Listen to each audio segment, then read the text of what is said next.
পলাশীর প্রান্তর থেকে 260 বছর পরে হলো নতুন করে এই দেশের মানুষ আবার জাগবে, আবার প্রতিবাদ করবে।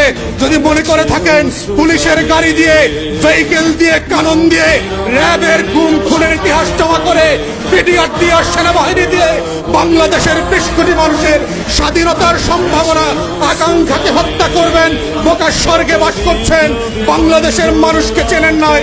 তারা নতুন করে যখন জাগবে, আওয়ামী লীগের কাফন কেনার টাকা পাওয়া যাবে না, কবর দেওয়ার মাটি পাওয়া যাবে না। সেই দিন আসতেছে, সেই দিনের প্রস্তুতি নেন। ফেরাউনদের লাশ কোন নদী থেকে ডুবুরিকে দিয়ে উঠানো হয় নাই।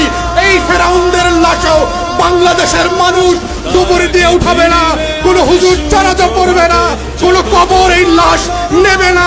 সেই দিনের অপেক্ষায় বাংলাদেশের 20 কোটি মানুষ। আমরা বারবার বলছি, আইয়ুব খানের রাজতন্ত্র আমরা মানি নাই, ইয়াহিয়া খানের রাজতন্ত্র আমরা মানি নাই, শেখ পরিবারের রাজতন্ত্র মানি না, মানছি না এবং মানব না। ছেলে মেয়েরা যখন ভোটার বিরুদ্ধে পাবলিক বিশ্ববিদ্যালয়গুলোতে আন্দোলন করছে, তখন আজকে মাত্র আমরা দেখলাম বরিশালে, কুমিল্লাতে, চট্টগ্রামে, ইভেন শাহবাগে আজকে পুলিশের সাজোয়া গান দিয়ে আমার দেশের তরুণ তরুণী শিক্ষার্থীদের উপরে গুলিবর্ষণ করা হচ্ছে, লাঠিচার্জ করা হচ্ছে। এটা পাঞ্জাবের আমল না, পাকিস্তানিদের হাতে আমরা বন্দিরা।